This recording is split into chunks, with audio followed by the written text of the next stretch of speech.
There's an old saying in psychology that sounds almost cruel when you first hear it. When you have fallen to the very bottom of the abyss, every direction you take from that point is upward. Tonight, I want to ask you something uncomfortable. Are you living through the worst season of your life right now? Have people you trusted walked away when you needed them most? Have you felt the humiliation of being judged by your bank account, measured by what you own, instead of who you are? Have you watched your plans collapse, your confidence disappear, your relationships fracture, until all that remained was exhaustion and silence? If your answer is yes, then stay with me, because this message is for you. Not because pain is beautiful, not because suffering is noble, but because sometimes the moment everything falls apart is the exact moment you finally become free. Free from pretending, free from chasing approval, free from the exhausting burden of trying to be enough for everyone else. And when a person loses the fear of losing, something extraordinary happens. They stop negotiating with their potential. This is not another video telling you that everything will magically work out. This is not empty motivation. This is a blueprint, a battle plan, a guide for transforming the darkest chapter of your life into the beginning of your greatest comeback. Let's talk honestly about what rock bottom actually feels like. It isn't dramatic music. It isn't cinematic speeches.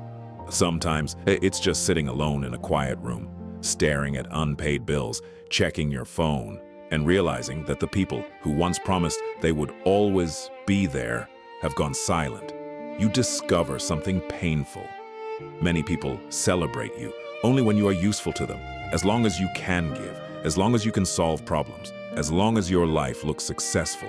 But the moment you struggle, some disappear, others judge, a few quietly enjoy watching you fall, and that betrayal cuts deeper than financial hardship ever could. Because you weren't just losing money, you were losing illusions. The illusion that everyone who smiled at you cared.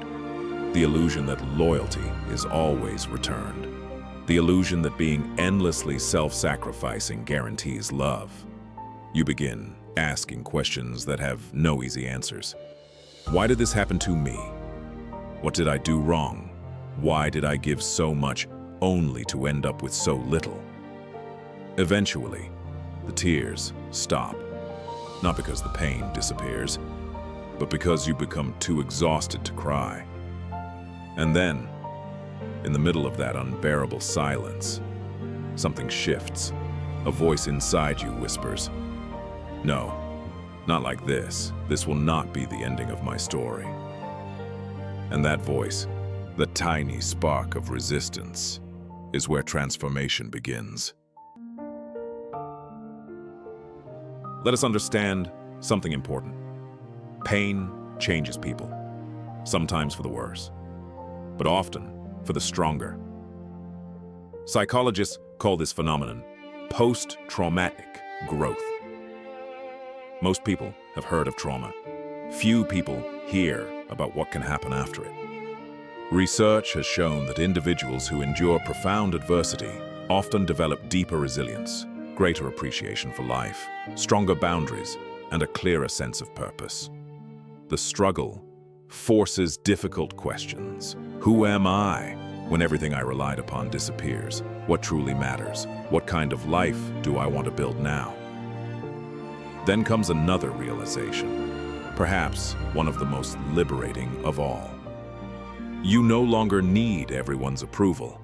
You spent years trying not to disappoint others, trying to be agreeable, trying to keep the peace, trying to earn acceptance, but constantly abandoning yourself comes at a terrible cost. Rock bottom teaches you something comfort never could. Boundaries are not cruelty. Saying no is not selfish. Protecting your energy is not a betrayal. And finally, there is the principle of the compressed spring.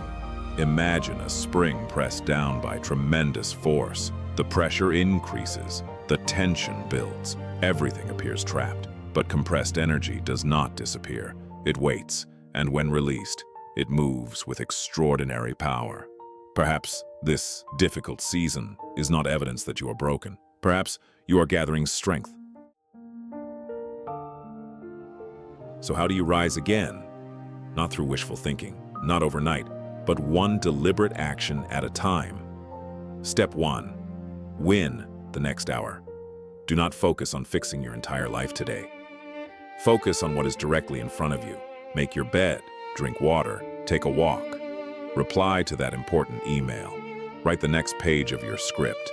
Study for 30 minutes. Small victories rebuild trust with yourself. And self-trust is where confidence is born. Step 2. Embrace strategic solitude. There are seasons in life when less noise becomes necessary. Use this period wisely. Limit distractions, reduce comparison. Spend more time creating than explaining. Not everyone needs to understand what you are building. Some chapters are meant to be written quietly.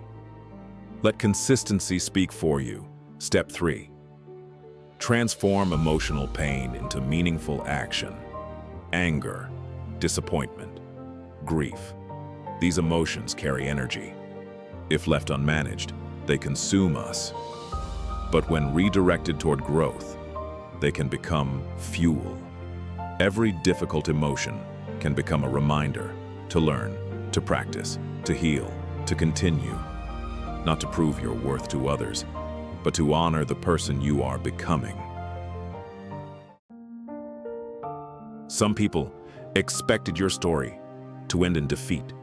Some assumed that hardship would permanently define you.